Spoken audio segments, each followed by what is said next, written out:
Jai Hind everyone, this is Varsha Dubey. Welcome you all in my social science class.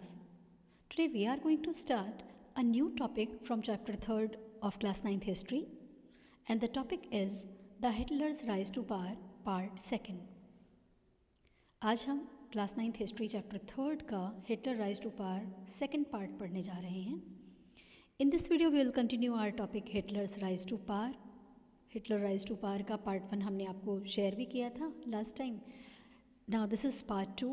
In part 1 we had discussed about Hitler's background, है ना. Part 1 में हमने Hitler के background के बारे में थोड़ा सा पढ़ा था.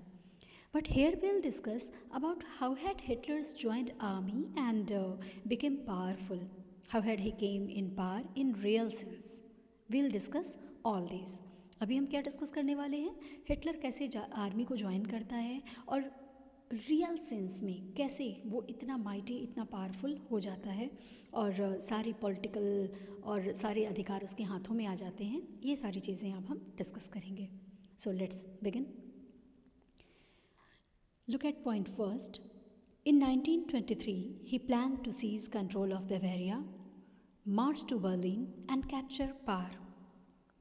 देखो, as I taught you earlier that in 1923, France occupied the Ruhr region, which was important industrial region of Germany, and this was the period of economic crisis. हमने आपको इकोनॉमिक क्राइसिस वाले चैप्टर में ही ये बात बताई थी कि कैसे फ्रांस जो है वो जर्मनी का एक इम्पॉर्टेंट इंडस्ट्रियल रीजन होता है, रूर रीजन, जिसको वो कैप्चर कर लेता है, जबकि जर्मनी ऑलरेडी इकोनॉमिक क्राइसिस से गुजर रहा था. Hitler was unhappy with Weimar Republic. Weimar Republic से हिटलर, उसकी पार्टी के सभी लोग, इवन जर्मनी के हर एक लोग नाराज़ थे, क्योंकि उसने ट्रीटी ऑफ वर्साइल्स को साइन किया था, जिसके कारण उनको इतनी इकोनॉमिक और पॉलिटिकल क्राइसिस झेलनी पड़ रही थी. When France occupied the Ruhr region, Hitler planned to seize control of Bavaria and move forward to Berlin to capture the political power. जब फ्रांस जर्मनी के रूर रीजन को कैप्चर कर लेता है तो हिटलर क्या प्लानिंग करता है कि वो क्या करेगा, वो बवेरिया पे पूरा कंट्रोल अपना कर लेगा और इसके लिए वो आगे बढ़ता है, मार्च करता है, यानी आगे की तरफ बढ़ता है. किधर? बर्लिन को कैप्चर करने के लिए, है ना. पॉलिटिकल पावर को अपने हाथों में बर्लिन का पूरा लेने के लिए बर्लिन से आगे बढ़ता है वो. ठीक है. नेक्स्ट पॉइंट है, his plan was failed, arrested for treason.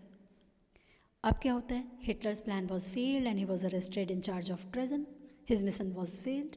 He was arrested by Weimar Republic for 5 years, but soon in 9 months he had released, है ना. हिटलर को जब वो जो प्लानिंग करता है और मार्च करता है, आगे बढ़ता है, लेकिन उसकी ये सारी प्लानिंग फेल हो जाती है ना. और उस पर चार्ज ऑफ ट्रेजन लगा के, यानी देशद्रोह का आरोप लगा करके वेइमार रिपब्लिक जो है वो उसको अरेस्ट कर लेती है और उसका सारा मिशन जो है वो फेल हो जाता है.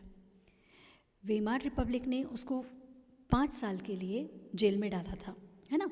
लेकिन 9 month के अंदर ही हिटलर वापस छूट जाता है और क्या करता है, क्यों ऐसा करता है, एज देयर वर, आप सोच रहे हो कि 5 years के लिए मैम जेल में उसको डाला गया और वेइमार रिपब्लिक पावर में थी, फिर कैसे वो 9 months में छूट गया. As there were some people who supported Hitler. Weimar Republic को डिसलाइक करने वाले बहुत लोग हो गए थे और वो सारे लोग हिटलर के सपोर्टर बन गए, जिनके प्रेशर के कारण वेइमार रिपब्लिक को छोड़ना पड़ा हिटलर को. After released struggle for power. अब क्या होता है, आफ्टर रिलीज्ड, है ना, जेल से छूटने के बाद Hitler had struggled for power with the help of his Nazi party. Hitler और उसकी नाजी पार्टी जो है वो दोनों मिलकर के क्या करती है, पावर को गेन करने की कोशिश करती हैं. They had struggled a lot for power, यानी और ज़्यादा अपने आप को मजबूत बनाने के लिए वो स्ट्रगल करना शुरू करती हैं. Now look at the next point. In 1928 election, Nazi party got 2.6% votes in Reichstag. 19, देखो पहले आप ये बात याद करो कि in 1924 he was released from jail and started to struggle to gain power. 24 में हिटलर जेल से छूटता है और स्ट्रगल करता है किस चीज़ के लिए, अपने आप को और शक्तिशाली बनाने के लिए, पावर को अपने हाथ में लेने के लिए. और he contested election in 1928 and got 2.6% votes in German Parliament Reichstag. 24 में जेल से रिलीज़ होने के बाद 28 में वो चुनाव लड़ता है और उसको 2.6% वोट्स मिलते हैं जर्मन पार्लियामेंट में, जिसका नाम था Reichstag. But he struggled and contest election continuously, लेकिन फिर भी वो इलेक्शन लड़ता है ना, और क्या कहते हैं, लगातार इलेक्शन तो लड़ता ही है और कंटिन्यू स्ट्रगल भी करता है जीतने के लिए। ठीक है, नेक्स्ट पॉइंट है during Great Depression Nazism become mass movement. मतलब during the period of Great Depression यानी जो मंदी का पीरियड था, the support for Nazism increased, है ना। जैसे जैसे मंदी का दौर आता है नाजिज्म के लिए सपोर्ट जो है वो बढ़ता जाता है। क्यों? Because Hitler promised the people of Germany to take revenge of all the injustice and make Germany a strong nation. क्योंकि हिटलर क्या करता है, जर्मनी के लोगों को ये सपने दिखाता है, जर्मनी के लोगों से वो ये वादा करता है, प्रॉमिस करता है कि अगर वो पावर में आता है तो वो जर्मनी को एक स्ट्रॉन्ग नेशन बनाएगा और उन सारी अनजस्टिसफुल जो उसके साथ बिहेवियर हुए हैं बाय अलाइज कंट्रीज, वो उसका बदला लेगा, है ना। Nazism became a mass movement because of Nazi propaganda and promises which Hitler made, है ना। क्या होता है, नाजिज्म जो है वो ऐसे ऐसे नाजी पार्टी जो है ऐसे ऐसे प्रोपेगेंडा, ऐसी ऐसी स्ट्रेटजी अपनाती है जिसके कारण ऐसे ऐसे प्रॉमिस करती है लोगों से कि एक मूवमेंट की तरह, एक आंदोलन की तरह, एक जन आंदोलन की तरह नाजी जो है नाजिज्म जो है वो फैलता है लोगों के बीच, पॉपुलर होता है और लोग उसके सपोर्टर बनते जाते हैं। Look at the next point. In 1932 election, Nazi party got 37% votes in Riksdag, become the largest party in parliament. In German parliament, the proportion of Nazi party became 37% and this party became the largest party in parliament.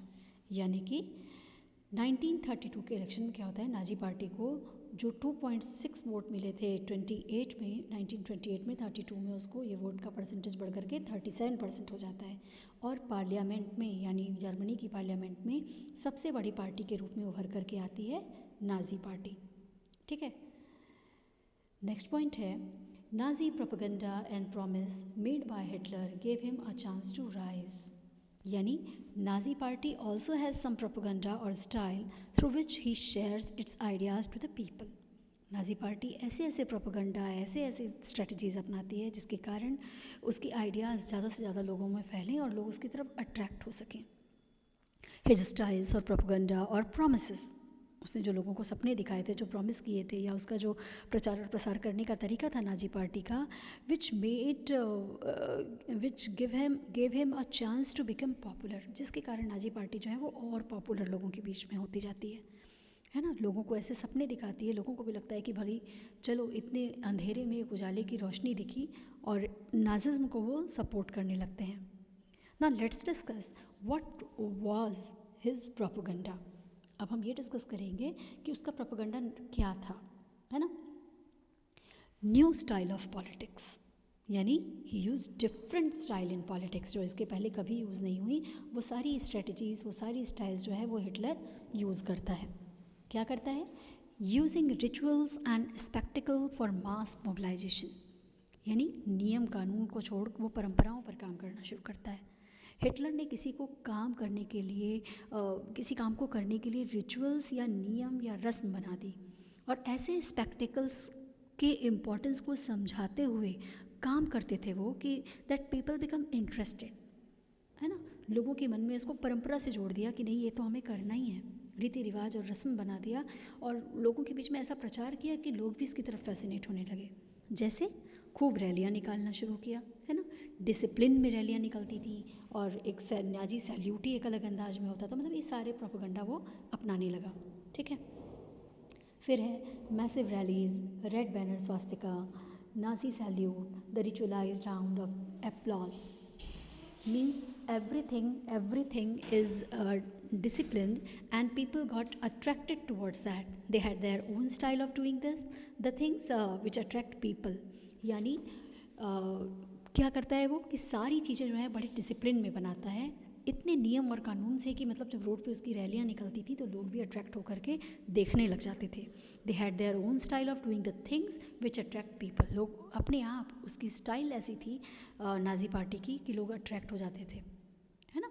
जैसे आप देखो कि parade करते हैं जब हमारे soldiers 15 अगस्त या फिर 26 जनवरी को, तो कितना अच्छा लगता है, एक साथ एक स्टाइल में, वो अट्रैक्शन अपने आप हमारा उनकी तरफ हो जाता है ना। तो ऐसी ही कुछ चीज़ें उन्होंने भी अडॉप्ट की। फिर है this all was done skilfully to present Hitler as a मसीहा, अ सेवियर। प्रोजेक्ट है यहाँ, मसीहा प्रेजेंट होगा। All this gave a message to people that Hitler is a मसीहा या फिर saviour for whom, for the ordinary people. ये सारी चीज़ें ये जता रहे थे नाज़ी पार्टी के लोग करके, शो ऑफ करके, कि हिटलर जो है वो उनके लिए मसीहा है, और इस अंधेरे में उजाले की रोशनी अगर कहीं है तो वो हिटलर का हाथ पकड़ के ही उन्हें मिलेगी। Who can handle the worst situation of Germany by better way, जो जर्मनी को बुरी स्थिति से निकाल करके अच्छे रास्ते पर ले जा सकता है, लोगों का भला कर सकता है। Next point, this captured the imagination of people whose sense of dignity and pride had been shattered. यानी at that time the people of Germany faced lots of difficulties, और ऐसे में फॉरेन इन्फ्लुएंस के कारण जर्मनी के लोगों को अपनी डिग्निटी को जो खतरा हो गया था, जिससे लोग बहुत सफ़र कर रहे थे। तो ऐसे में जब हिटलर ने फिर से उन्हें एक स्ट्रॉन्ग नेशन देने की बात की, तो लोग उसकी तरफ अट्रैक्ट हो गए। तो this was all about Hitler's power, है ना। ये सारी बातें जो थी वो हमें ये दिखाती हैं कि हिटलर कैसे पावर में आता है धीरे धीरे, है ना, कैसे वो चांसलर बनता है, कैसे इलेक्शन जीतता है धीरे धीरे और स्ट्रगल करता है, और कैसे चीज़ों को अपने हाथों में लेता चला जाता है। तो this was all about Hitler's power. Now we can conclude that, इस स्टेटमेंट को आप देखो, इससे हम कंक्लूड करेंगे, the crisis in the economy, politics and society form the background to Hitler's rise to power. Now the people become fed up of socio economic and political crisis. लोग भी अब उठ चुके थे। जर्मनी की आर्थिक, सामाजिक, राजनीतिक स्थिति इतनी ख़राब थी कि लोगों के मन में भी अब उवन हो गए थे कि भाई अब वेमार रिपब्लिक को रिप्लेस करो और कोई ऐसा लाओ जो हमें इन चीज़ों से बाहर निकाल सके। They wanted to change the condition which create the background to rise the power of Hitler, है ना। ये सारी चीज़ें मिलकर के एक बैकग्राउंड देती हैं जिससे हिटलर पावरफुल बनता है ना। Now in next video we will discuss about how had destruction of democracy had been evolved in Germany. अगले वीडियो में हम ये चर्चा करेंगे कि कैसे डिस्ट्रक्शंस जो है, विनाश जो है, वो पूरे जर्मनी में होता है। ठीक है, so till then stay connected, keep learning, and please like, share and subscribe my video. Don't forget to hit on the bell icon to get the notification of my upcoming video. Thank you. Jai Hind.